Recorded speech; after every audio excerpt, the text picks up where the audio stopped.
Hi, everyone. Welcome to another edition of the Seforim Chatter podcast. On this episode of the podcast, I'm going to be joined by Rav Eliyahu Simcha Hellmann, who is the founder and Rosh Kollel of the Kollel in Yerushalayim of Achsanya Shel Torah.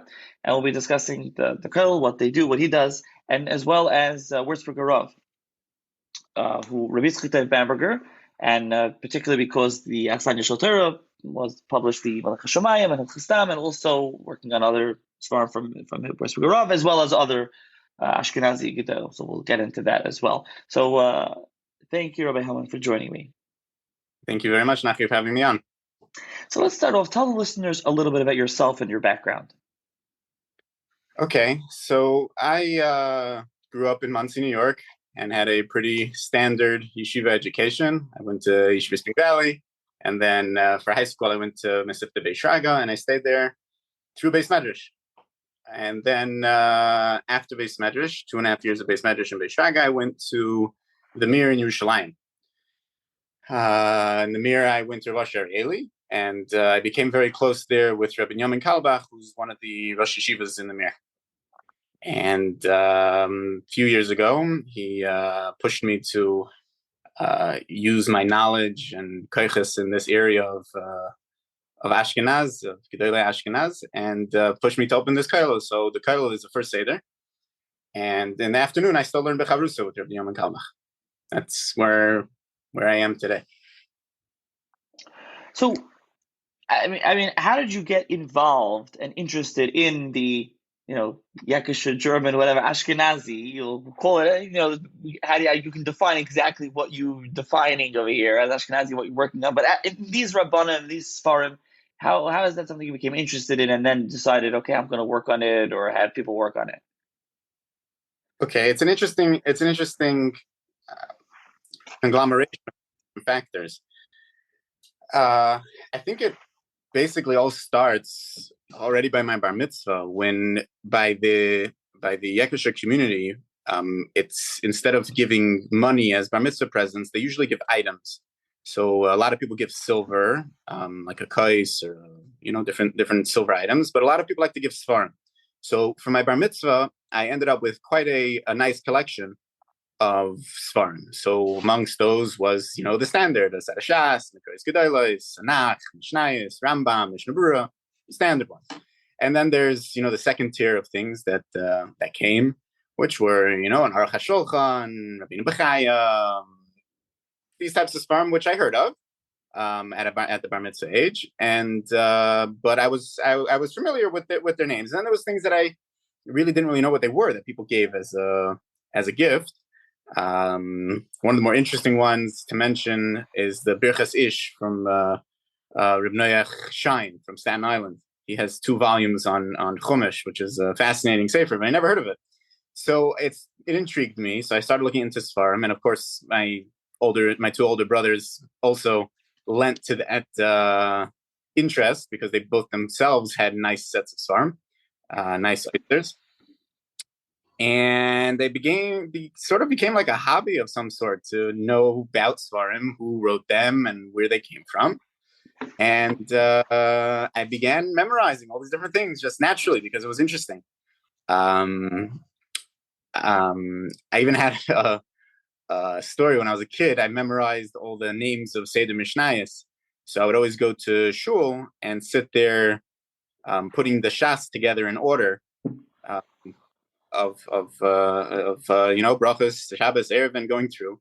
And one time I had my friend over, and I would sit there and I would have to go through all the Masechtas, Shabbos, Erev, Mesachim, Shkolim. You have to go through or make them in order. My friend came, and he just puts them in order in 10 seconds. I look at him, I'm like, how do you do that so fast? I know all the names. He goes, there's numbers on the Gemaras. You just go Aleph, Beis, Gimel, Dalet. So to me, it was more of a memory game of remembering seforim. So the kitzur, that was definitely a factor, the fact that I was interested in seforim. So when I went to high school, I was naturally interested in the seforim, and eventually I became the Gabbai seforim in Beis Shraga, and I organized the Oitzer in a new way, and it was a whole that was definitely an important part.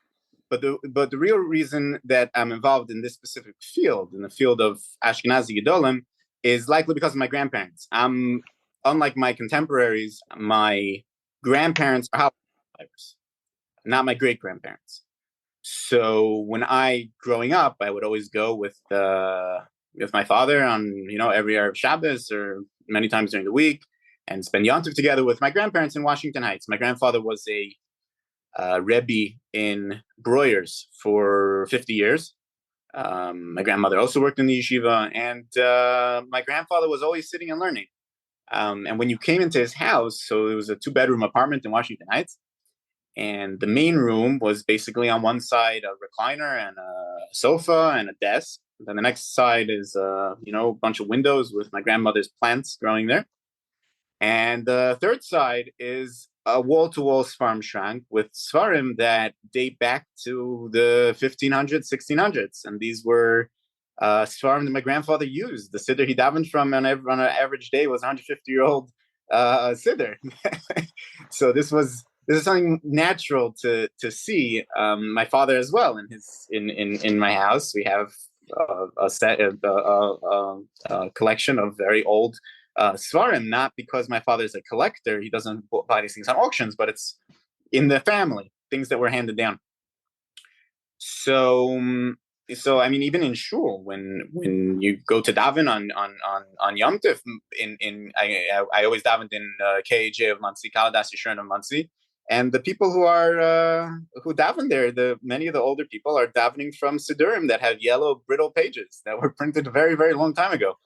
So these things intrigued me, and I began looking into them, and really,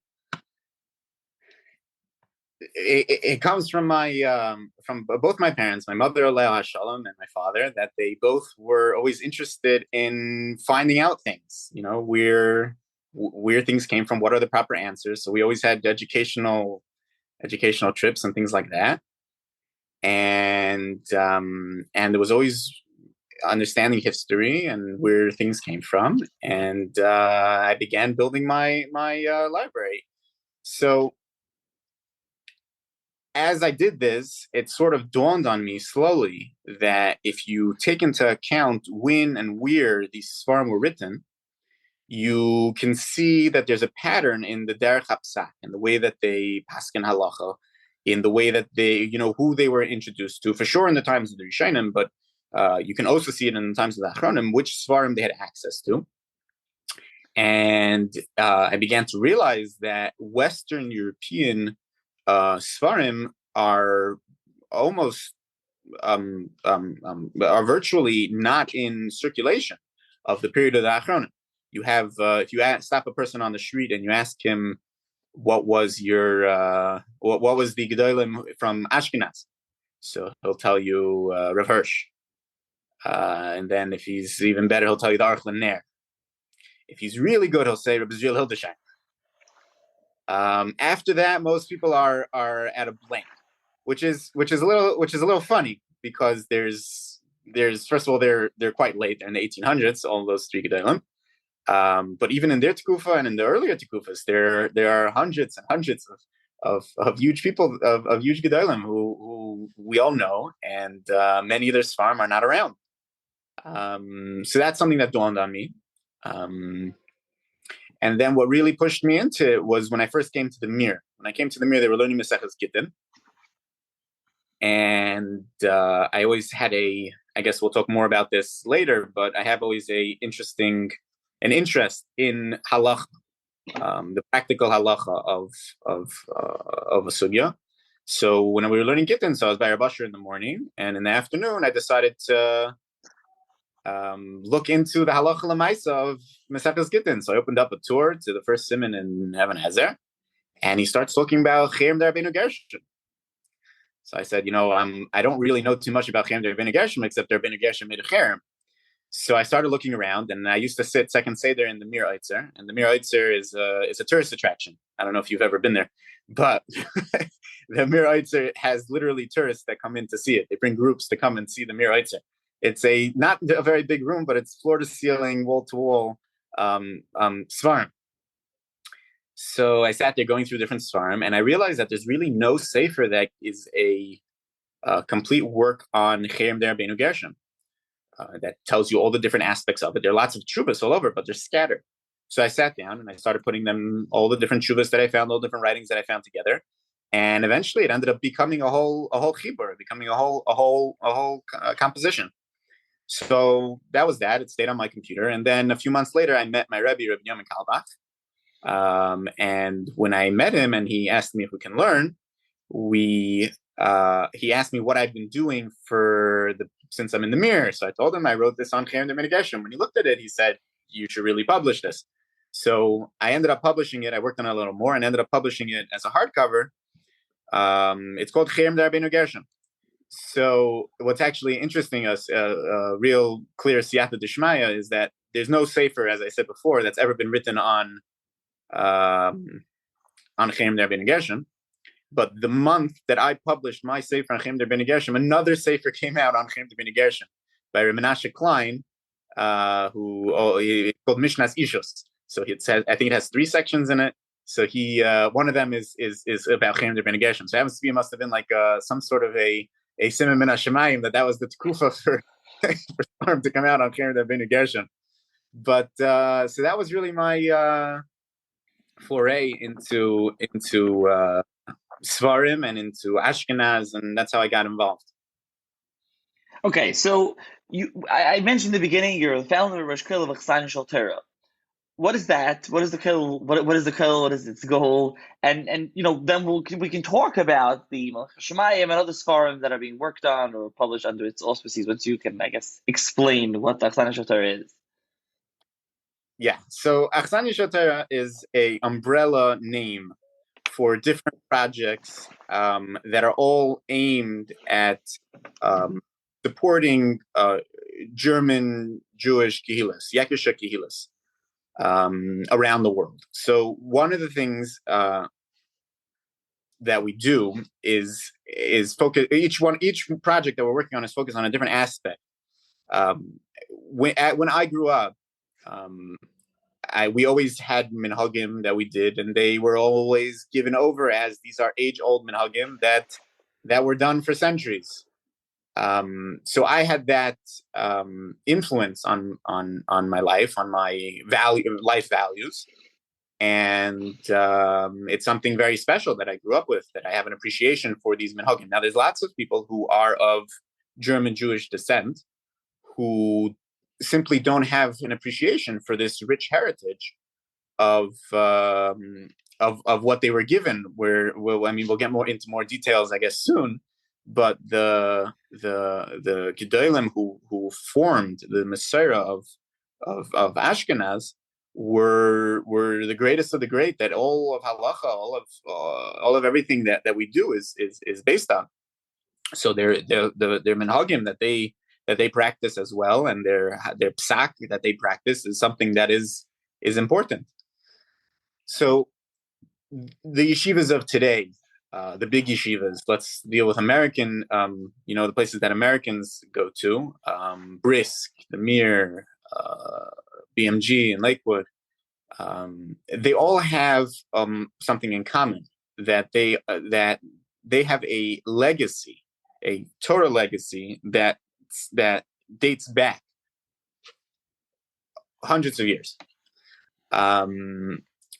Brisk, I'm not going to name all of them. I'm married to a Einikol of the Beis Halevi, to Soloveitchik, so I'm going to have to be careful not to say any names wrong. But Brisk, everyone knows. The Mir, everyone knows. In Beis Medrash Gavoa, it's Reb Aaron, which goes back to Kletsk, and etc. And then you have the Israeli yeshivas, Panovich, Chevron. Each yeshiva has its own legacy, which is why when Bachrim come there who don't necessarily come from families which were connected to these yeshivas previously, but they feel the awesomeness of this legacy, and they feel that they want to connect to that, which is something fantastic. Now, A.B. Rothenberg has a song. What you're looking for is right there at your door. So it's kind of the case in point that for a person who is of descent from these kehillas of Western Europe, that are looking and being inspired by these great Torah legacies, it's kind of sitting at their doorway waiting for them to realize that they don't have to go elsewhere. The minhagim and Mesorah and hashkafa of German Jewry is built on amudei paz, on great Torah leaders. So the reason why this is not so well known, like in other yeshivas, is definitely due to the Holocaust. The Holocaust disrupted every part of Jewish life, and when the Kehilos were rebuilt on new shores, they focused on the pressing issues at the time. So one of the things that was not necessarily focused on was where the Kehilos came from and who were the Gedolim who supported these Kehilos. It was more on so to speak practical issues that they were dealing with. So I think that that's something important. And so since Beis Medrash, I've been making a database of Seforim and manuscripts that come from Western European Gedolim, and working through them to create a syllabus that will fit right in with the regular limudim of a regular Kollel younger man. So when my mother, Eliyahu Simcha Hellmann, passed away about 4 years ago, this tragic events usually give you a push to do things. So I, with my Rebbe Yoman Kalbach Shlita, pushing for me to do this, decided to launch a kollel, where in a kollel you have avrechem who are sitting and going through sugyos, learning properly, with patience and a focus on what they're doing. And there's pretty much a standard accepted marmikomis sources where that you provide for the avrechem. So what we did is we collected these different marmikomis or different kollel, and then we insert in there all the different seforim and manuscripts that I've collected on each sugya, so that it's also brought into there, so that it can become a natural part of the sugya, which is quite interesting. So I'll explain how we did that in a moment. So when I launched the kollel, it's an important thing to mention.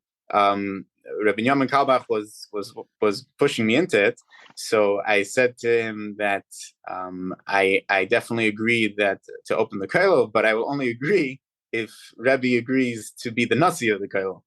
I'm not going to go out on a limb and open up a kollel unless you become a nasi. So in his anivos, he said that he's willing to become the nasi, but that I should also ask two other rabbonim to become to be on the vad hanesios at the same time. So we asked Rabbi Yisrael Mantel from Washington Heights, who's the Rav of Kaladas Yeshurun in Washington Heights, and Rabbi Eliyahu Meir Klugman, who's the Rav of a local shul here in Ramat Eshkol, and he's the one who authored the article biography on Rav Hirsch and put out the Shemesh Marpeh of Rav Hirsch's writings. So they both agreed, and so they are the rabbinical board of the kollel. All shilas go through them, and so then we started to launch. So the other eitzah that my Rebbe gave me was that I should take along a shutef. I should take along a partner, because besides for the fact that the kollel is a huge project, but the other projects that I'm also working on take a lot of time. So HaKadosh Baruch Hu sent a amazing shutef. Actually, my second cousin, his name is Rav Bamberger, and he is really the right man for the job. He's a Talmud Chacham and incredible Bal Midas. So it makes the project really, really work smoothly. So we both together work around the clock, Yom V'Layla, producing booklets, Marmikomis booklets for the kollel, writing articles for our newsletters, and preparing Seforim for print. We work on all these different things. And the kollel has been a real success. Now, the kollel is unique in three ways. first of all, the Kisvei Yad and the Seforim from Ashkenaz that we bring in. That's the Matara of the Kollel. The focus of the Kollel is to bring out these Seforim. But what makes it unique as a place where a lot of people want to come, we have Baruch Hashem Avrechim who are calling all the time asking if they can come, is because the thoroughness of the learning is something that's quite incredible. The Avrechim that we picked and the Siyata D'Shmaya that we had is that we took Avrechim who spent their time in yeshiva learning sugyas properly. So they know how to sit, they know how to learn and clarify a sugya. And now we pulled them out and put them into a halacha framework. So in general, in halacha kolim, you usually have to sacrifice one thing or the other thing. Either you have to sacrifice the sugya and you're focusing mostly on halacha l'maisa, or you end up sacrificing the halacha l'maisa because you're so focused on the sugya. Over here, we are very organized and bring in each aspect of the sugya clearly, each mar makom, exactly what they need to learn, and they learn the sugyas like bachrim in yeshiva, no stone unturned. And then we shift to halacha l'maisa, bringing in to the poskim of nowadays. We bring in rabbanim to give shiurim and to really get down to the bottom of things. And that brings into the third unique point, which is that I myself am a avid pursuer of hands-on halacha.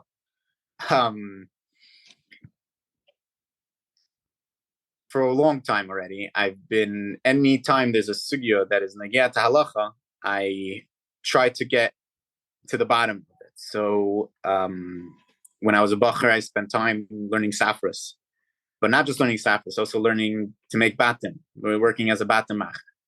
I ended up getting my Kabbalah for safras from Moshe Heinemann in Baltimore.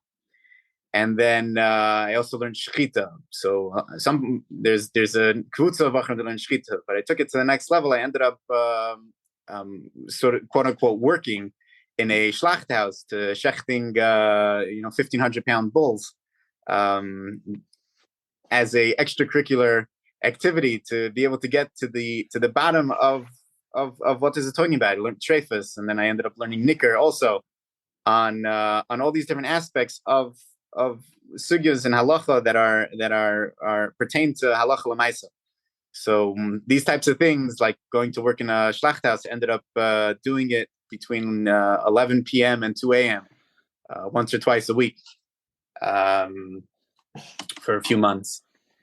And then I started writing Kuntresim and on different topics, on the Messiah of Oifos, of birds, the Erevin, Tefillin, and these types of topics that are very much practical halacha.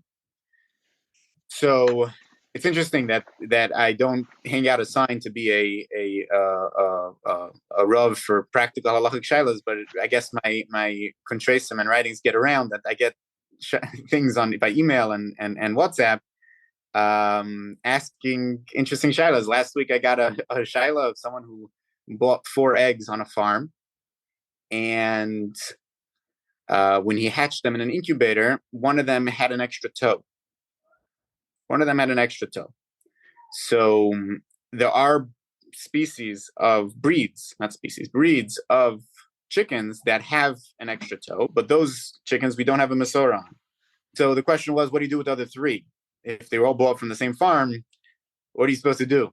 So it's an interesting shayla.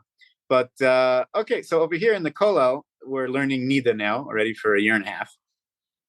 And in Nida, there are a lot of sugyas that come halacha l'maisa, very practical sugya. So one example is when we learned Siman Kuf Tzadi, which is all about ksamim. So ksamim is when there's a stain, a blood stain. The question is that there are various factors that can make it tamei or tar, but the question is what the size is of the kesem. So the Gemara says that it's a shear of a gris. So the question is, what is a shear of a gris? So different poskim say different things. They're measuring with beans. And then there's different types of beans. And then the question becomes, what do you do with a bean that's an American species? Can you use that to measure? And then Poskim at some point started measuring with coins. They say that it's the size of this and this coin that was in my Medina, in my country. So things become very complicated when you start referencing coins and beans from different areas, and no one really knows what you're talking about in the 21st century. So I went out to work this sugya through. So we ended up in the kollel with piles of different types of beans. That anyone had any thoughts that it could have been from this, that the Gemara is talking about, or that the Rishonim or Achronim are talking about. And then we went out and I made a collection. It's quite a nice collection now of all the different coins that are mentioned in all of the Poskim from the years that they were talking about them. So a lot of Chidushim came out, because when you see that one Posik, one of the Achronim says that it's this coin, the other one says that coin, you assume that they're talking about the same size coin. But it's not quite so. Starting from the first sefer that mentions a coin, which is the Leka Yosher, in the 1400s, you have a coin that's quite small. It's 11 millimeters in diameter.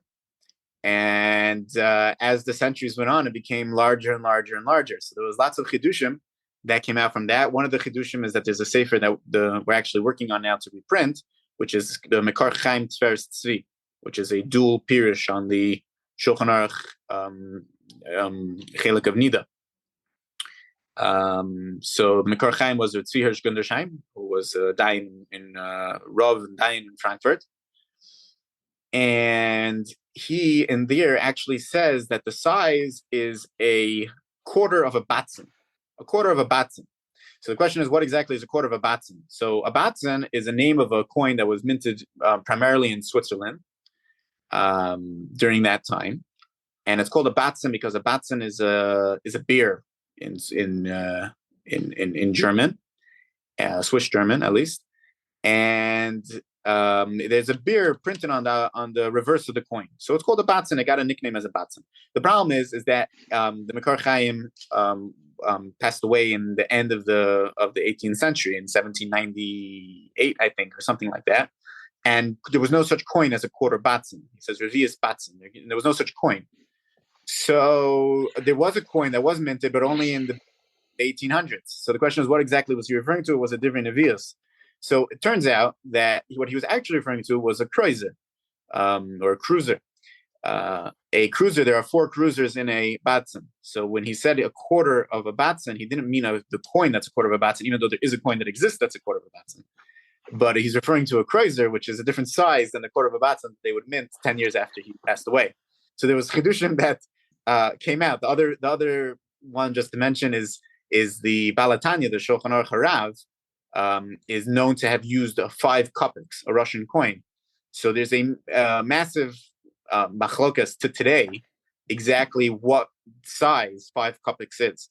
So the question is, why doesn't someone just go and find 5 kopecks and not argue about it so much? So there are those who wrote Seforim saying that it's 14 millimeters, and there are those who are writing Seforim saying that it's 17 millimeters in diameter. So I went out to go find out myself. So I bought a few, and turns out that the minig of kiluf matbeos, the custom of coin clipping, which is to shave off the edges of a coin, was quite prevalent in Russia. So basically, every 5 kopecks that you get is not going to be the same size. So to find out what the Shulchan Aruch Rav was using, you would actually have to have the coin that he had in his pocket and that he used to measure at that time. So there are lots of interesting things that came out. Now we're learning the sugya of Yeledes. So there's also lots of halacha l'maisa shilos that come out. So one of the things we do is in the booklets we print diagrams and bring in as much medical knowledge as we can to try to give the Avrechim the tools that they need to understand the shilos properly. And then we also bring in doctors and send questions to doctors, bring in doctors. We're having Reb Yitzchak Melber from Tarenu, who's the founder of Tarenu. He's going to be giving a shir to the Avrechim, and we try to do as much as we can so that the Avrechim really get hands on. So all of this makes the kollel quite unique and makes it a place where the Avrechim are happy, and there's other Avrechim that would like to be part of it. We even have Avrechim who came that are not getting a stipend because we don't have the funding for them, but they just want to be part of the situation. So yeah, Baruch Hashem, it's that's the code. So first of all, I'm sure if anyone is interested in hearing about the kollel or can reach out to you, I can put your email in the show's notes. First, we mentioned coin clipping. That for a long time, I know in England and other countries was a capital offense, punishable by death. This was a big issue. But first of all, it's that with the beans and the coins and all, the historical sizes and the different sheets. I mean, sounds like we'll talk about that. Like I mentioned, the Wurzburger Rav Seforim. Sounds like you should be putting out a sefer on that with color pictures and things. I don't think there's any sefer like that going through all the different sheets and the actual sizing. You should do something like that. That sounds like a really interesting one of our supporters, one of the big supporters, is a doctor. He's a head of a section in one of the hospitals in Manhattan. He actually said to me when I was showing him, I brought the coin collection one time along to show him. So he recommended that we should actually do such a project on working on that. So it's true. It's a good idea, and maybe sometime in the future. But in the notes on the Amirah L'Beis Yaakov, which is the Wurzburger Rav Sefer, we have a lengthy discussion about this, because the Wurzburger Rav is probably the last person Pesach to write that what you should do is to go to your backyard and find a bean and cut it in half and measure it. That's how he gives you instructions in a practical halacha sefer that he wrote, which is fascinating. Absolutely. So, and I want to get to Amirah L'Beis Yaakov and the Wurzburger Rav. Just one more thing about Achsanya Shel Torah that I want to ask you about is a newsletter. I think you mentioned that you have a newsletter. It's an interesting newsletter, and listeners may be particularly interested because this is something they can sign up for. You can explain how that they can sign up for this if they're interested in getting it. Just to talk about the newsletter. I just mentioned why you did it, but also what the newsletter. I think it's bi-weekly, right, and what it contains. So the newsletter is our form of PR. I don't do very much fundraising because I'm more focused on the learning. My fundraising is basically Ben Azmanim when I happen to go to America and speak to people who know me and try to help raise the money for the next Zman. The newsletter contains 2 English articles and usually 1 or 2 Hebrew reprints of either a sefer or of a manuscript. The general idea is that if we would publish something on the sugyas that we're learning in Kollel, it basically wouldn't be appreciated by anyone who's reading it. To hear about the in-depth shilas of sugya and nida that we happen to be learning. So instead, we do the same thing that we're doing for the Avrechim in the Kollel. We try to do on the parsha. So yes, it's a bi-weekly, and you can sign up on kollelashkenaz.org. Which I guess you'll put in the description, and it comes out every 2 weeks. And the articles are focused on a Divrei Torah on the parsha, usually mentioning something historical or a Gadol who most people are not familiar with. And then on the side, we always have 3 or 4 short biographies about these different Torah leaders or Gedolim, various different personalities. There's always also a picture, sefer, kever, picture of a person, something else always featured there to try to give people a taste of what we're actually doing. And then the back page is also another a reprint of a manuscript of some sort with another biography on whoever that is on that week. And then we distribute it. It goes out by email and WhatsApp, and also gets printed, both in the United States and in Eretz Yisrael. And by email, it goes to every week at least 7 countries. It ends up in the United States, Canada, Germany, England, Belgium, Holland, Switzerland, South Africa even. It goes all over the place. So people really enjoy it, and it gives people a feel of what we're doing. And each week is we try not to repeat who we're featuring. So you get all sorts of different features. Okay, and listeners can sign up for that?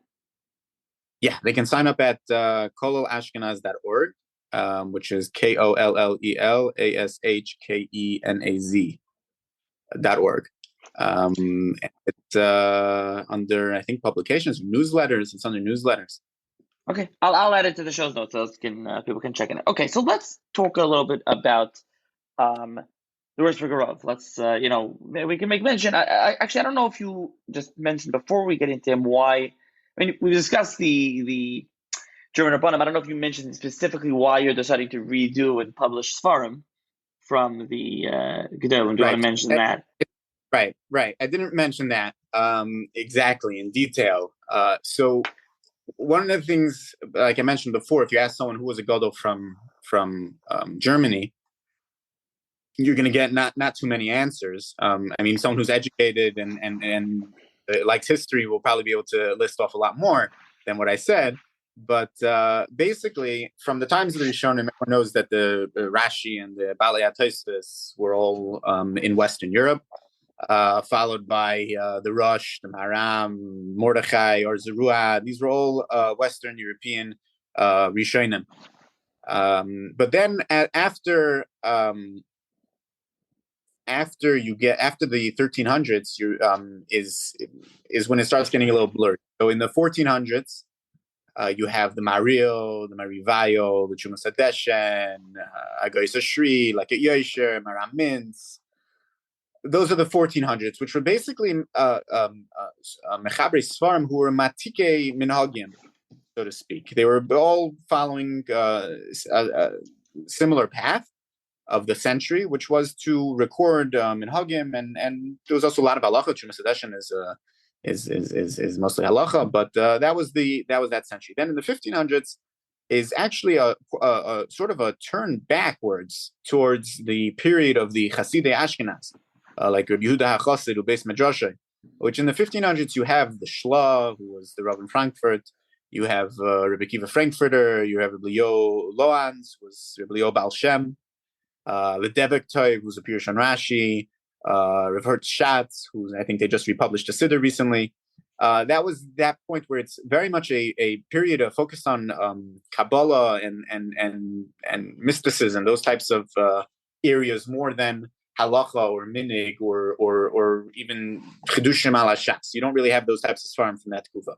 Then the 1600s, you have the Maram Shif, Tosis Yomtiv, Chacham Tzvi, Karban Sanel, Avram Broida, the Neikatz and Yosef, which is a minig sefer. That's the 1600s, and then in the 1700s is when it really explodes in a massive amount of svarim, starting with the Shev Yaakov's base medrash in Frankfurt. You have the Shev Yaakov and all of his talmidim. You have the Yavitz more north, and then the Pnei Yeshua, who came to Frankfurt as the Malamakim of Rav Yaakov Paprish, the Shev Yaakov. You have Rabbi Tzalo Ranjberg, who's a talmid of the Shev Yaakov. You have the Pardes David, Nelson Maz, who's the Binyan Shleima, Rav David Tevli Schiff, whose yard site is around now, and then the Karban Edo, who's also in Berlin. And then later you have Rav Nosson Adler, the Chassam Sofer, Rav Zeko Vermzer. The list goes on and on and on of massive Gedolim, who many of them wrote Sfarim. So of the names, I'm sure many of the listeners recognize a lot. Some of them they might not. How do people know who Reb Nosson Maz was? Do they realize his sefer that he wrote? Do they know who the Pardes David was? That he has 6 fat chalakim on Chumash, which are full of chidushim on Shas. And you keep going. Rabbi Yaakov Berlin, the Be'er Yaakov, Rabbi Didi Tiavayo, who was the Karban Nisanel's son. And then it turns over into the 1800s, where over there you have the Wurzburger Rav, the Archaner, Rav Bing, Rav Mendel Kargo, who's the Gedulei Tahara, Rav Tzibin Yomen Orbach, the Nachal Eshkol, we said Rav Bing, Rav Hirsch, of course, Xavier Kabbalah, Rav Wolf Hamburg. The list also goes on and on and on. And then in the 1900s, is where people also lose a little bit of a focus and think that, it basically ended there. So besides for the average David Tzvi Hoffman, who's quite well known for the Melamed L'Ohel, You also have Reb Chanech Ehrentreu, not the one who was just Nifter, but his namesake, Reb Eliyahu Monk, who's Olam HaTfilas, and then there's Rev Breuer, who came from Frankfurt and moved the Kehillah to America. Reb Schwab, Reb Shlomo Wolbe, Reb Yosef Yonah Tzvi Horowitz, Ber Shmuel. There was plenty of Gedolei Torah who were really in Western Europe. So that all of these, it gives you a picture of a shalsheles of yeshivas that was going on in Germany, and it's a vast treasure trove of Torah. Right. First of all, I want to throw in a couple more. I don't know if you think you mentioned the Chavos Yair. Chavos Yair also, Reb Yochanan Beck was also. Maybe you did. So also, you mentioned Noach Tzon Yosef, a sefer that I enjoyed, went through a fair amount. Yosef Aimitz, his grandfather, that was redone very nicely. I think I wrote a piece once in Mishpacha mentioned that. I mentioned that over there. It's redone very nicely. Both Noach Tzon Yosef and that, as well as like Yosh and others, Machon Shlomo Hellmann published nice editions. And then also there's really Yitzchak Weinberg at the end, another 20th century Gadol. Yeah, but obviously Hoffman now they just redid his Pirush on Vayikra, 2 volumes with notes. I mean, it was out of print for a long time also. So he has like Chumash besides from Lamed L'Hoil, which is out of print, but anyone can easily get it. Okay, so let's talk a little bit about Wurzburger Rav, because he's one of those kind of, like you mentioned, when you talk about 19th century Germany to the average person, let's just call it, they'll mention Rav Hirsch, maybe Rav Hildesheimer, but they won't Archaner. But they don't necessarily know of Wurzburger Rav, although maybe, especially with it is discussed a fair bit in the article biography, like you mentioned for Rav Klugman, maybe they do know of the, could I butcher the word, the Auschwitz, what is what's the word that we have with the Auschwitz Gemeinde. Yeah, with the cessation of the seceding of the Kehillas, the major machlokes between Rav Hirsch and the Wurzburger Rav. So we'll talk about that a little bit, but that is discussed. Okay, so let's discuss the Wurzburger Rav, and I think I mentioned, but I'll mention again, that we're kind of discussing this because a couple of reasons. First of all, you published the Meleches Shomayim. So the Meleches Shomayim of the Wurzburger Rav, the Kollel went and published. I think it's somewhat available, right? That for those that are interested. Now, another thing is that the Achsanya Shel Torah, I don't know if we made mention, if you see the logo, the letterhead, it's Achsanya Shel Torah Hashem Hagoyim Morenu Rav Yitzchak Dov Bamberger Avbez de Wurzburg. So he is kind of the namesake of the Kollel. I don't think you mentioned how that became, and you mentioned you're working on Amirah L'Beis Yaakov and maybe other Seforim from him. So let's start off. How did the Kollel get named after him, and then let's start talking about the Wurzburger Rav and his biography. Okay, so there's a few things. First of all, I am a descendant of the Wurzburger Rav twice. My grandfather was a descendant from his 7th son, Reb Zekel Bamberger, who was a dayan on Rav Hirsch's Bezdin in Frankfurt. And my grandmother is a descendant of his 8th son, Reb Nosson Bamberger, who was his Mamala Mokoim as the Rav in Wurzburg. So in my family, it's a household name. And it's true, I did not mention as one of the names that people would mention from the German Rabbonim, and that's primarily because the Seforim that he authored are not meant for your average user. They're more specialty Seforim, like the Meleches Shomayim, which is for Sofrim. Your average person is not going to pick it up. Although nowadays that we have Kollel, that part of their cycle is learning Stam, so then that is a more practical sefer. But definitely not back before the cycles of Kollel. Some of his other Seforim were written in German, Amirah L'Beis Yaakov, which I guess we'll discuss more in a moment. It was written in German, really wasn't translated until much later. So anyone who couldn't read German, that was out of their reach. The reason why the Kollel is named after the Wurzburger Rav is because there was 3 main hashkafas running through Germany in the 19th century. The most famous one is Torah Derech Eretz of Reb Shamshon Raphael Hirsch. So Torah Derech Eretz, which I guess now is the best time to talk about it, is a hashkafa that has become a catchphrase, so to speak, and been used by many different movements since Rav Hirsch. And it's difficult to differentiate what's what. So to clarify through Rav Hirsch's own words and the way that the kehila that he set up carries it forward, the term Derech Eretz is not a chiddush. It wasn't a chiddush of Rav Hirsch. That's first of all obvious from the fact that his rabbeim, the Aruch Laner and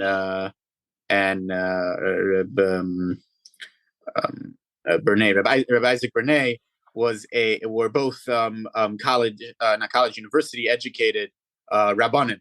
So this idea that having a secular education is okay definitely was not Rav Hirsch's chiddush.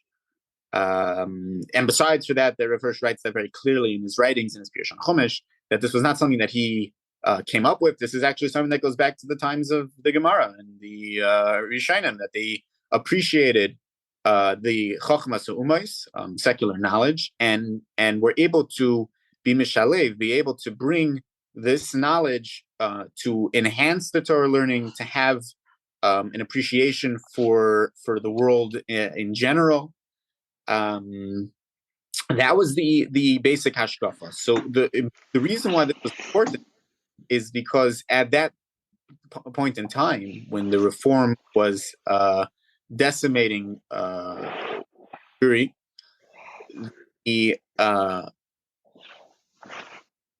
the writings of the reform were filled with all sorts of ideas that came from educated people.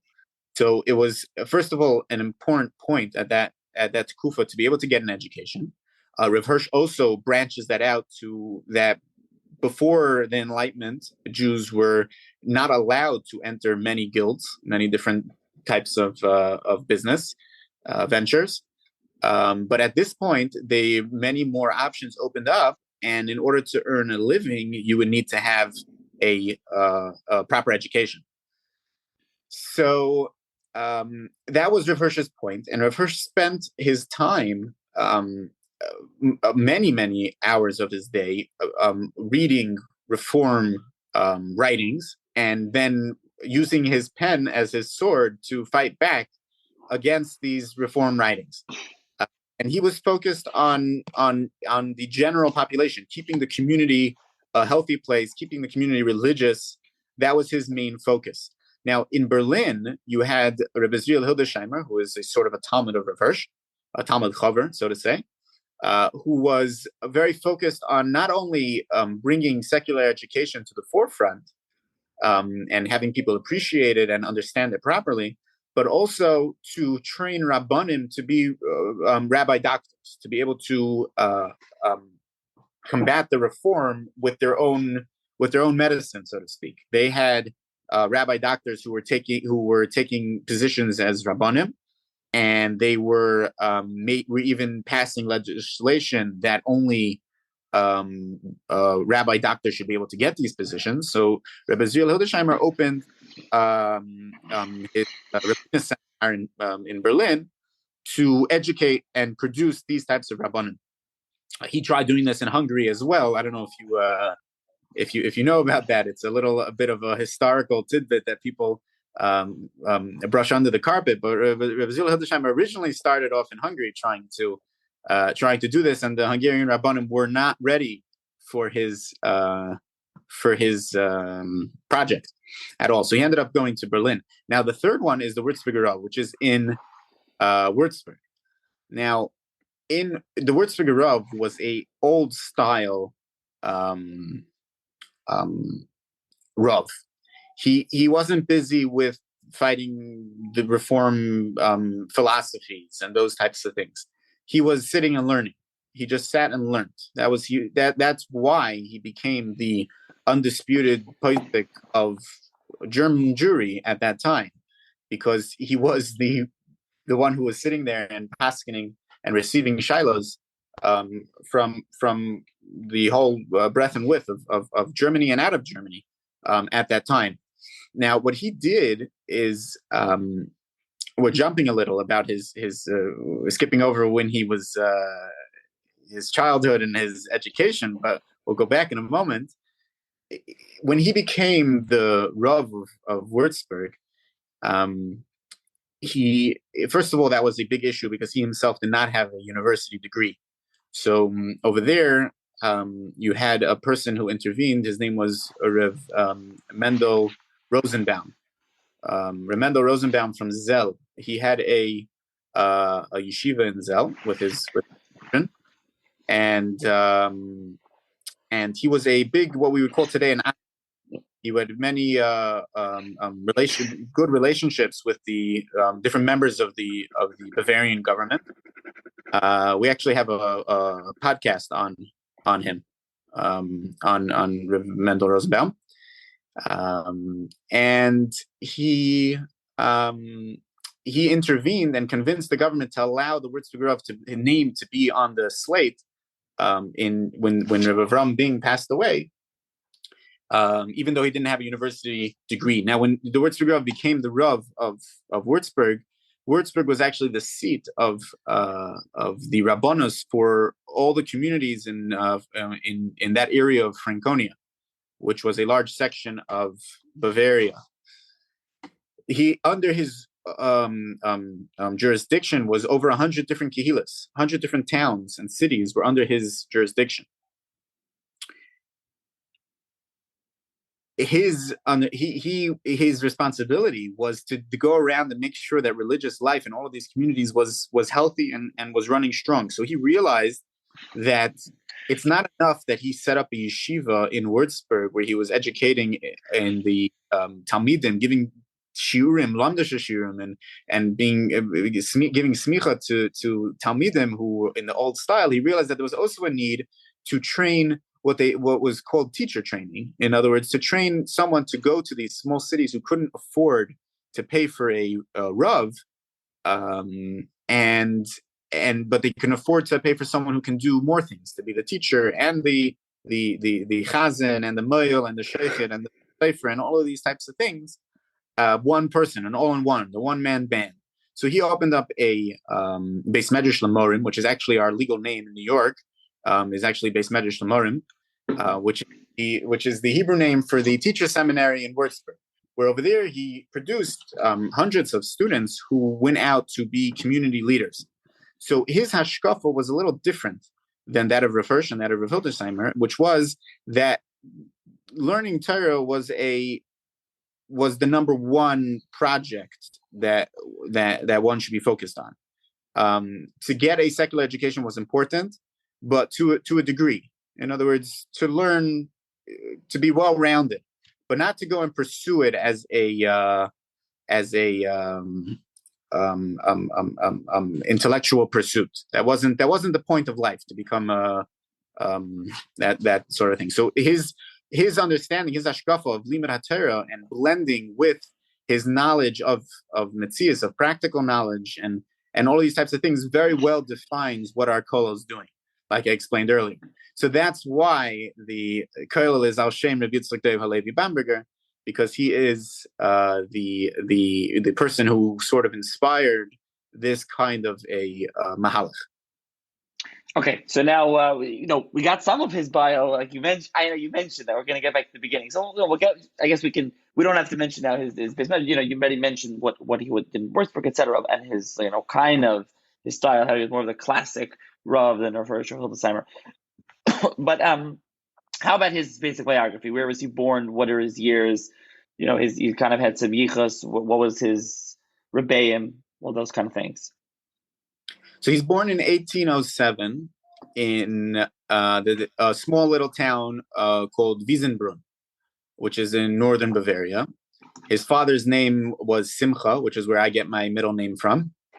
And his mother was a daughter of Reb Moshe Aryeh Hatzfeld, who was the chief rabbi of Wurzburg. Now, you have to understand that at that point, Wurzburg was not a city where Jews were allowed to live in. They had been banished from living in Wurzburg itself. So he was actually, the seat of the Rabbanos for that area was in Heidingsfeld, which is nearby. And and that was his mother's father. So his early life was in Wiesenbrunn. He writes very fondly about it in a few of his akdamas about the people there. They were Pashut Yidden, which is something, not Pashut Yidden. It's not the right way to say it. It's a something that people find a little difficult to understand. I gave this explanation in Kollel a few weeks ago, that in Germany it was a little different than we have today, which is that there weren't just cities. There was these little, when you go to Germany today, when you drive down the highways, you see all of a sudden nestled between two mountains, there's like 30 or 40 houses nestled in a mountain. And that was a village. And everything they had was there. And their contact with other places was very limited. They would go in and out if they needed something important or to get deliveries and things like that. But they were in these little places. And that was where most Jews lived in Germany, lived in these little towns. Now the Reform didn't really entrench themselves in these towns because they weren't big enough to be entrenched with Reform. The big cities is where Reform entrenched themselves. Now, so he grew up in this city where to call them Pashut Yidden is wrong. They were Yiras Shamayim, and as some of the poskim say, that they wouldn't move from what they practiced and what their parents practiced one iota, no matter what. they were their Yiras Shamayim, and their limud was something unique. Were they all very educated? Definitely not. There's a book, a small book by Hugo Mandelbaum. I don't know if it's titled something like Communities of Southern Germany. It's a little book. He writes about his life's experience, but it gives a very good picture of what life was like in these little towns in Germany. But Al Kaponim, he grew up in the little town of Wiesenbrunn. Now, when he was 15 years old, he went to the yeshiva of Fürth, which is not so well known to anyone who hasn't read. Rabbi Hamburger Shlita, Rabbi Yoman Hamburger, wrote 3 volumes, exhaustive work on the yeshiva. It's a chaval that it's not translated to English. But if you can read Hebrew, then it's definitely a recommended read. All about the yeshiva. Now, the yeshiva of Fürth was the largest yeshiva in all of Europe at that time, and had been around since the times of Balei HaTosfos. It originally started in Nuremberg, but later moved to Fürth. And at that time, he was the yeshiva was under Rav Wolf Hamburg, who known as the Nachlas Binyamin, and various other things. There's various other Seforim. The people who, just to give a brief understanding, the yeshiva had the Rosh Yeshiva was in different kufas, was the Beis Shmuel, the Bash on the side of the Shulchan Aruch, the Ber Yaakov, what lived in Fürth, the Reb David Strauss, the Atzei Arozim, the Zichron Yosef, the Big Day Kahuna. These were Ga'inei Olam who were leading the yeshiva. So much so, it's also not such a known story, but when the Big Day Kahuna passed away, the Chassam Sofer, who was at that point in Pressburg, was offered and selected as to become the next Rosh Yeshiva after the Big Day Kahuna, Reb Meshulam Zalman HaKohen, I think his name was. And the Chassam Sofer actually accepted the position to leave Pressburg and become the Rosh Yeshiva in Fürth. Once the Chassam Sofer was all packed up and actually ready to leave Pressburg, the Askanim realized that this is the last-ditch effort to keep the Chassam Sofer by them. And there's different versions exactly what they said to him, but something along the lines that if you leave us here, you're leaving us open for the Reform to destroy our Kehillah.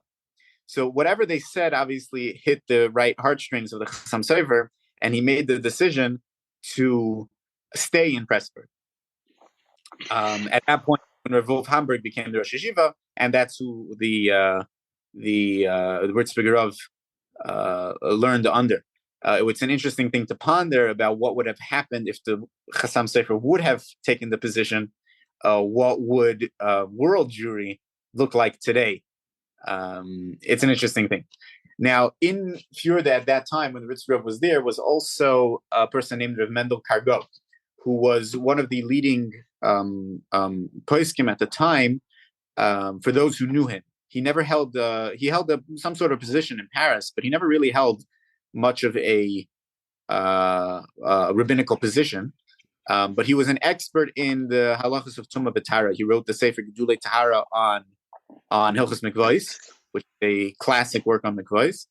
And he also has a bunch of tshuvas that are printed in the back of the Gedulei Tahara called Tshuvas Gedulei Tahara. And there's actually many more tshuvas from him, which are scattered amongst other Sfarim and in Ksav Yad, which at some point we have on our list to work on the Gedulei Tahara. We will expand the tshuva section in the back. It's also interesting that the Wurzburger Rav became so close to him that he himself also started working on a pirush on Mikvos, which he never completed. He passed away before he was able to complete it, but he has on the first few seifim of Hilchos Mikvos a pirush from the Wurzburger Rav in the same style as his Rebbe Mendel Kargo. It's actually printed in the two tall black volumes printed by my great uncle, called Kol Kisvei Rabbeinu Yitzchak Dov Wurzburg. So in Fjorda, he became very close to these two Gedolim, and these were lifelong relationships where he ended up sending shalos and shuvas between them for decades to come. The Wurzburger Rav was the only Talmud that we have on record to be called Merenu while in yeshiva in Fjorda, even though it was a yeshiva of over 300 Bachrim at that time. When he was 20, he went there when he's 15. When he was 20 years old, his father passed away. His father was nifter, and he moved back to Wiesenbrunn to support his family, to help his mother. So he opened a small store. He was against the idea of using his chachma to earn money, using his chachma satira to earn money. So he did not want to become a rav. He did not want to give shurim or things like that, or to get paid. So he opened the store, and the store sold like household items, pots and pans and things like that. There's actually a few tshuvas from that tekufa regarding certain kelim, certain vessels, that what their status is, if they require tefillah or if they don't require tefillah, and things like that from that tekufa when he had the store open. 2 years later, when he was 22, he got married to the daughter of Reb Zekel Vermzer. Reb Zekel Vermzer was a well-known person at that time. We actually have a Ksav Yad of over 300 pages of Chidushim on Shas that has never been published from him. Reb Zekel Vermzer has the same name as his ancestor, Reb Zekel Vermzer, who's known as the Baal Shem Michelstadt, who is a place where people go today to daven by his kever. His wife was also mishpacha with Reb Nosson Adler from Frankfurt, and with Rev Baruch Rappaport, was one of the former Rosh Hashivas in Fjorda.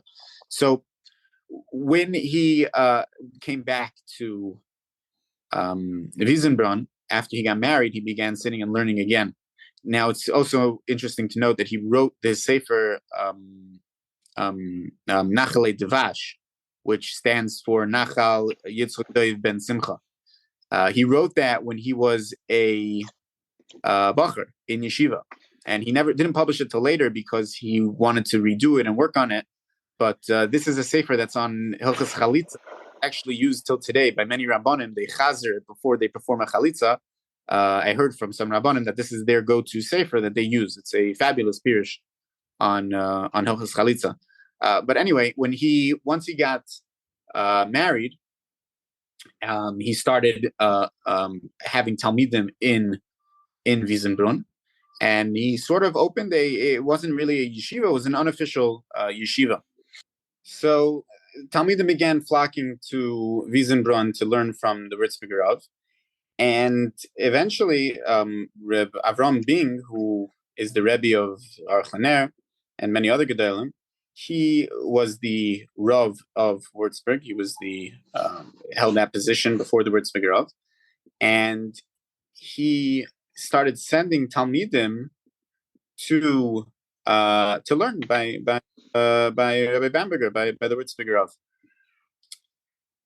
Eventually, when Avram began aging and became ill, he realized that it's very important that the city does not fall into Reform hands. Wurzburg was a major city, so he sent on his own volition a smicha to the Wurzburger Rav, even though the Wurzburger Rav had already had a smicha from his yeshiva, from Fjorda.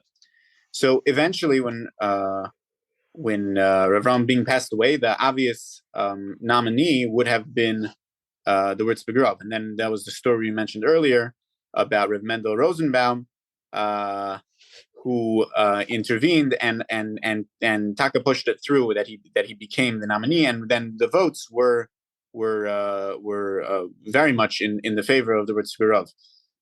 That's because also these little towns that were spread around, although they weren't big cities, but they had just as much voting power as the cities. So it goes by the people. So there were more people that lived. There were more Yidden who lived in the outskirts altogether than the Reform elements that were in the main cities.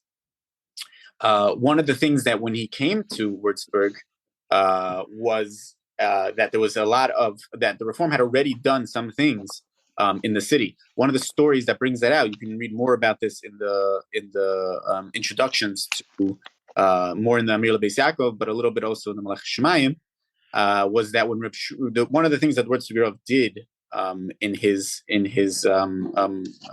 work for the Tzibur was to raise funds for the communities in Eretz Yisrael.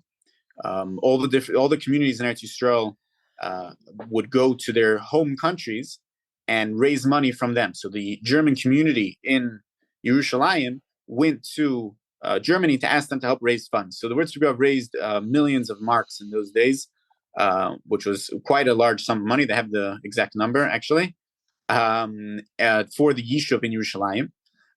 And at some point, there was some sort of a shaila about who's allowed to get the money and who's not.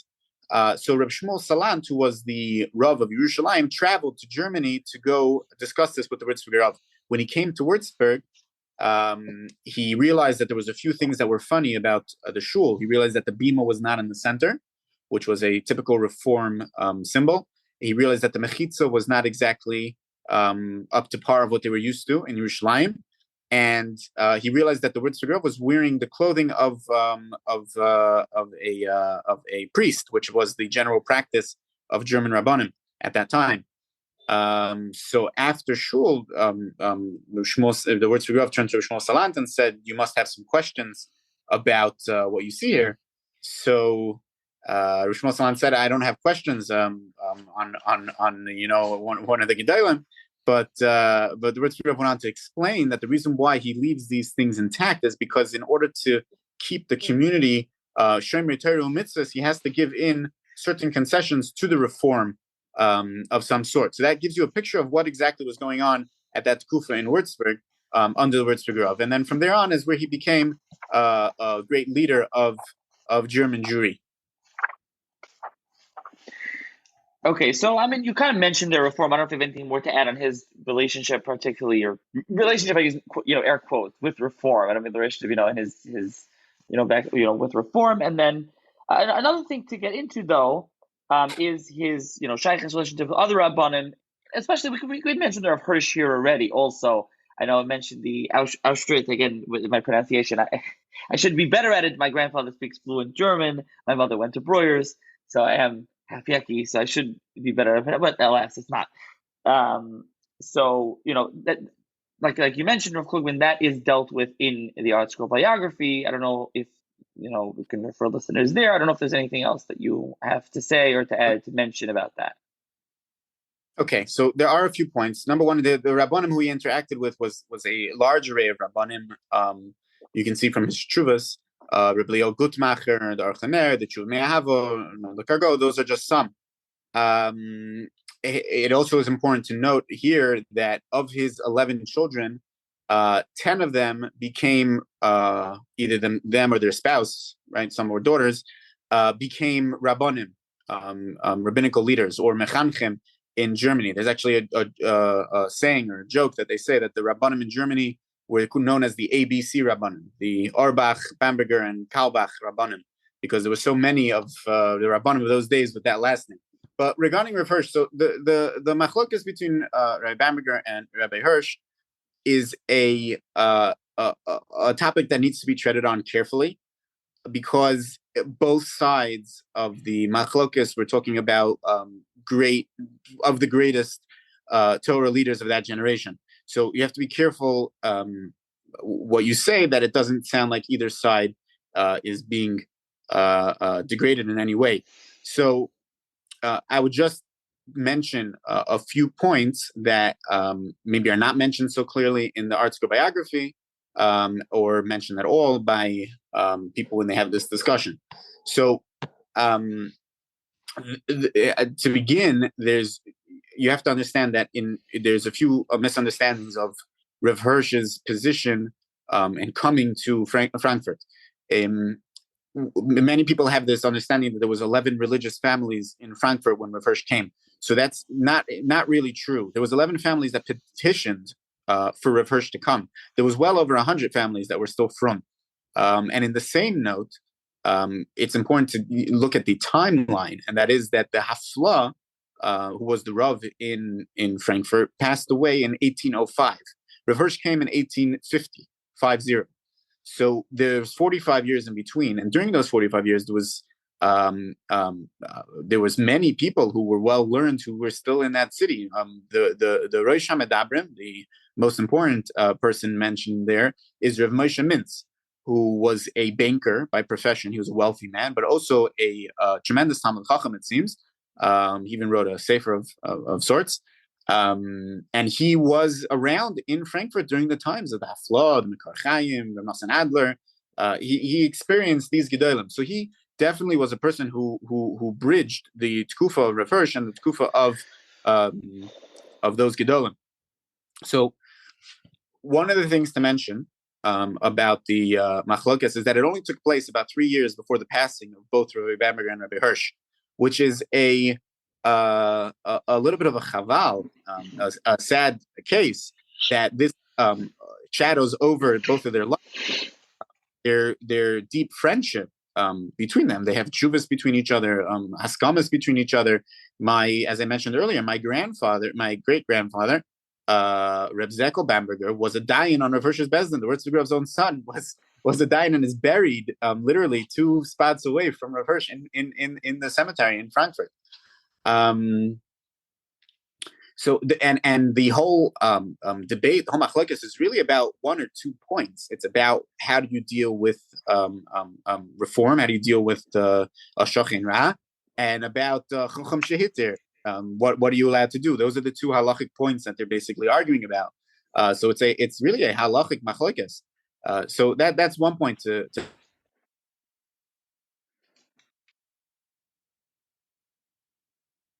The second point is that, as we mentioned earlier, Rav Hirsch's life's mission, his view on what he was supposed to do, is to combat the reform. He spent many hours and efforts in doing so.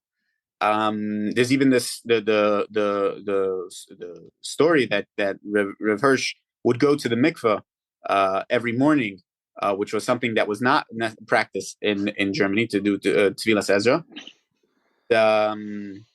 And when the community found out, they asked him, why are you doing that? So he said that I read so many books from reform authors that I go to the mikveh to be retire myself from these impurities, which gives you a picture of first of all Rav Hirsch's saintliness, but also his life's mission of what he was doing, what he was busy with. The Wurzburger Rav, on the other hand, was a classical Rav. He was learning sugyas. He was giving lamdish shurim. He had talmidim. They were very different personalities. The third point to point out is that, as we also mentioned before, that the chief rabbinate of Würzburg included that whole area of Bavaria. It included over 100 cities and towns, which the Wurzburger Rav was the chief rabbi of. So his position was not simply a city Rav. He was really a chief rabbi of Bavaria. Those are the main points to mention about this machlokes. Okay, and like I said, if people can read more in the book, there's much more to say. Really could do a podcast just on this machlokes. Again, it was whether the kehillas were the. We don't go into it here, but there was a kehillah. There was a whole big part of a kehillah. What used to be, and there was a lot of splits. The question was, they have to split. They allowed to split. It's a different time, perhaps. Okay, let's talk more. Obviously, there's even more we could talk about the Wurzburger's biography, but let's move on. Let's talk a little bit about his Seforim. As I mentioned, Meleches Shomayim, Hilchos Stam, Safras is something that a brand new, beautiful edition came out now. It was work done by somebody. It came out through you, together with you. You can mention that. So mention the Sefer, why he wrote it, why the Wurzburger Rav wrote a Sefer on Safras. So we talk about the Sefer itself historically, and then we can talk a little bit about the new edition, what that does. So the Meleches Shomayim was written for Sofrim. It has two pirushim. It has a Chachma and a Bina. The Chachma is pretty typical, straight halachas. The Bina is where you see the power of the Wurzburger Rav, where you really see him flex his muscles in his Marmakoimes and his Lamdas. And it's really a sefer like they're not really comparable with too many others until Reb Shlomo Kluger put out. Reb Shlomo Ganstreet put out his Kesser Sefer. The Kesser Sefer came out in an edition during the lifetime of the Chassam Sefer, which was which was a very small edition. It was a couple of pages, 20 pages or so, which was basically basic halachas for a Sefer to read. On that, the Chassam Sefer gave a haskama saying that all Seferim should be mechuyev to learn this, and we should not allow Seferim to write unless they know the Sefer. So that was that. When the Wurzburger Rav came out with the Sefer Meleches Shomayim, which completely outdid the Kesser Sefer, it was on a different plane. It was doing something completely different. It sort of caused the Kesser Sefer to rethink about what he did, and he revamped the entire Sefer. Even though it kept the same name, Kesser Sefer, it has zero resemblance of the original. So the prakim are different, the sifim are different, everything is different. The new Kesser Sefer was written very much in the style of the Meleches Shomayim, which is that it has a pirush on the top, and then it has a Lishkas Sefer on the bottom, which is basically like a Ktsois Nesivis style machlokes between one and the other, and then back and forth. It's similar over here that in the Lishkas Sefer he argues with many psukim in the Meleches Shomayim, and then the Meleches Shomayim was once again printed in Tafresh Chaf, which is 1860. And he over there he rebuttals many of the comments of the Kesser Sefer, and the Kesser Sefer once again published this. So what's important to note is that the haskam of the Chassam Sefer is going on the original edition. That's an important point to note. But besides for that, the Sefer Meleches Shomayim really made waves in all of Europe, and the halacha of Stam, the Tzuras Ha'osiyos, and all of these halachas that we follow today are actually pretty much based on the psukim of the Meleches Shomayim, not as people think of the Mishnah Brura or the Kesser Sefer. So, as I mentioned, it was last printed in Tafresh Chaf, which is 1860, and since then it's basically been reprinted through photocopies. So the editions, as you can imagine, were not very pleasant to learn from. So about 10 years ago, the Sefer was began to be worked on. Not myself, I was not involved, and it's been a very long process to get it done. Different people worked on it, and it's been taking a long time. About 3 years ago, I got involved because I started to work on my own edition of the Meleches Shomayim, and when I heard that someone else had a almost completed copy, I said, why don't we join together? So I joined with him, and he took care of the financial aspect of the publishing. And I shared with him my different notes and different ha'aras, and there's a little bit of a confusion because sometimes when the Wurzburger Rav quotes the Kesser Sefer, it's to the wrong place of the current Kesser Sefer because he's quoting a different edition of it. So there's a lot of confusion on it.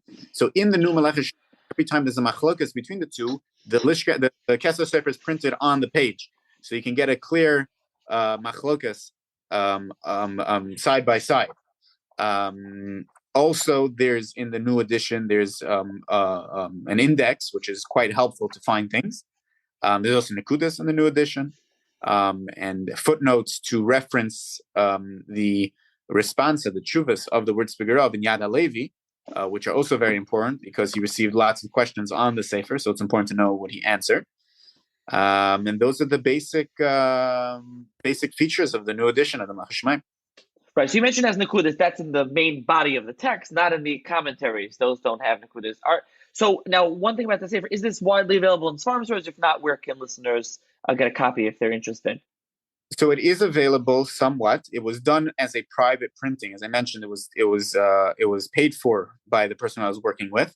So it's a private printing. So it was sent out to America. It was sent a few boxes to America, but they go quickly. So it's technically available on our website, again, kollelachsanya.org.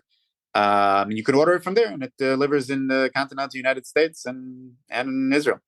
Okay, perfect. So I'll put a link over there. Okay, now there's a couple of this from I'll make mention. So first, you mentioned those black volumes with everything in there. Some of the stuff in there is the old print, new print that was done by your great uncle. So I'm not sure that those are available. As far as used to have them, I was sitting there. Maybe some still do. People have no idea what they are. They're just sitting collecting dust and whatever.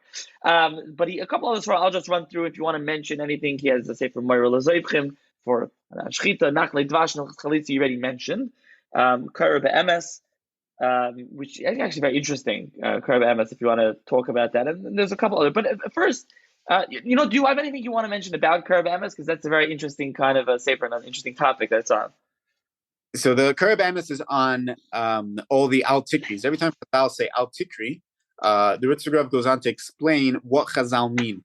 Now, you have to understand that at that Kufa, we're talking about the greatest of the great in Diktur. We're living at maybe not the greatest of the great in history, but the greatest of the great authors on Diktuk. We're living at that Kufa. We're talking about the Malbim, the Ktav Kabbalah, the Rav Hirsch.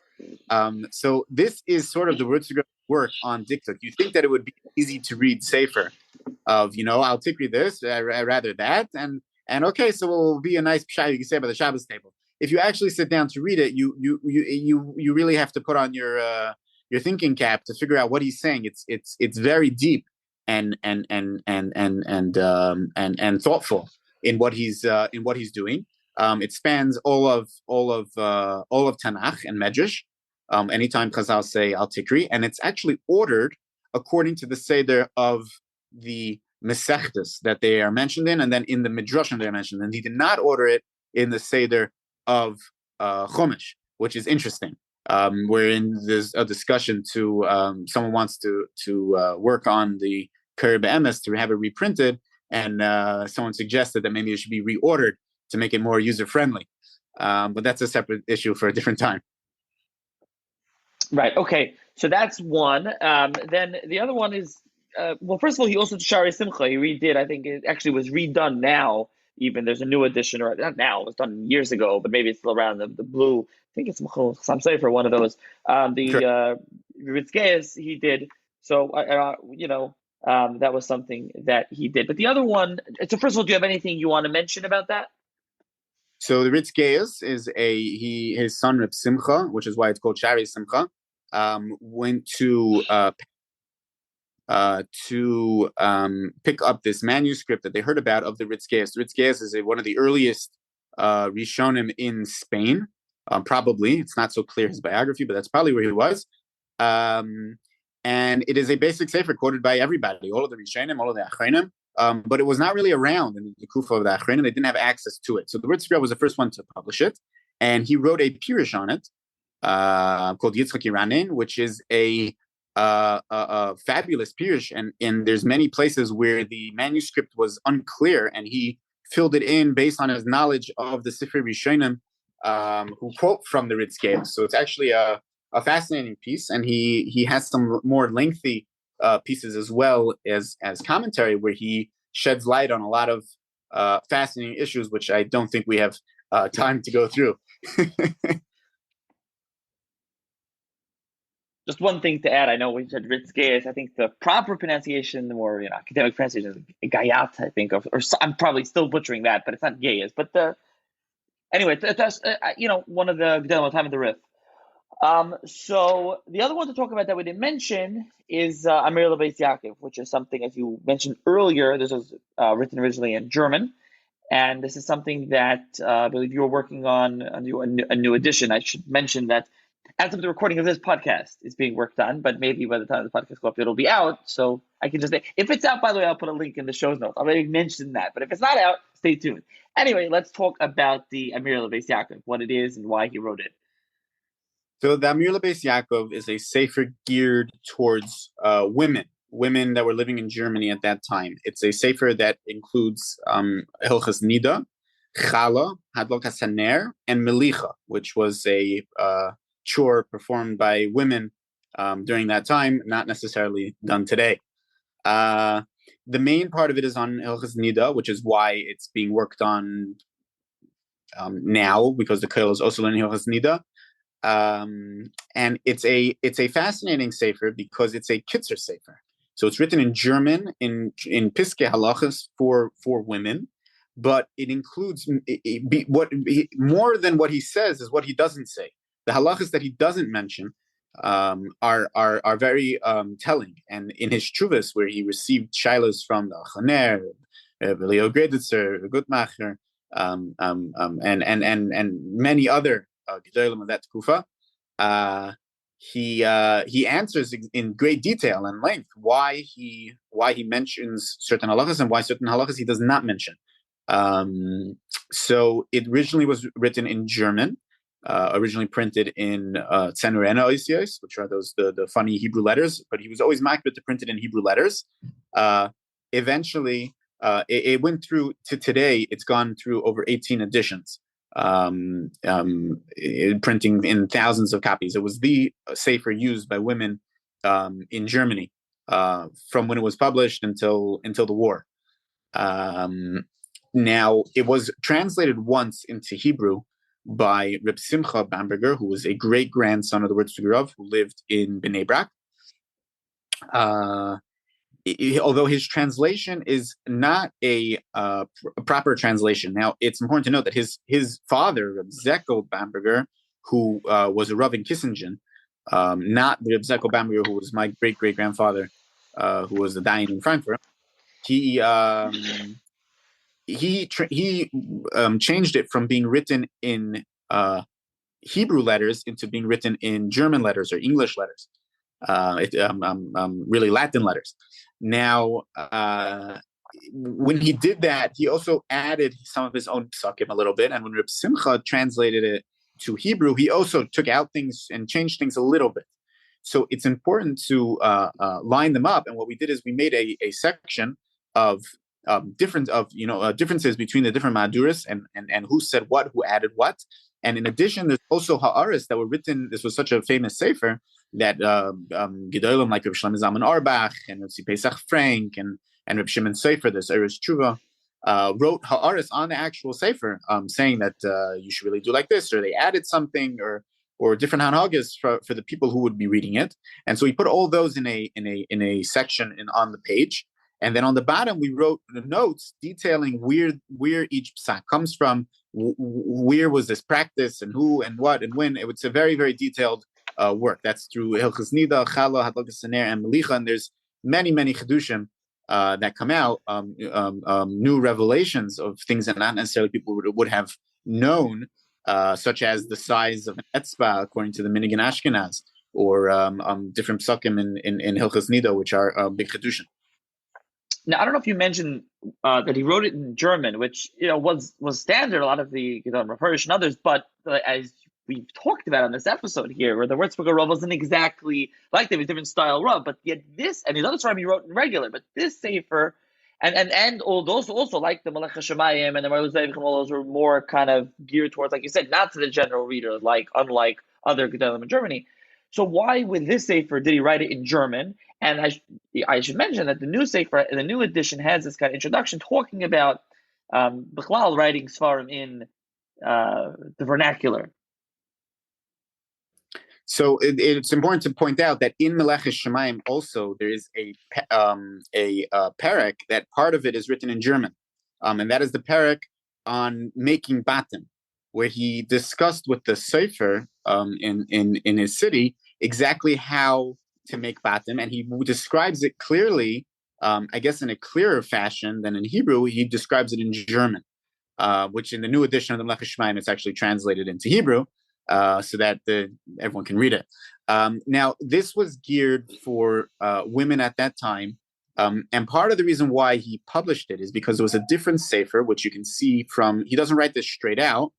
He just mentioned that there are Seforim, but the sefer that he's talking about is clear from the Haskamas that he has there, that they all mention Aruch LaNer and Rav Hirsch and the different Rabbonim who gave him Haskamas. They mention that there was a sefer called Machane Yisrael, which was published that had in it many mistakes. That would mislead people in these halachas. With the same style, Machane was an acronym also for Chala, Hadlakas Haner, Melicha, Nida. So he published this for that reason.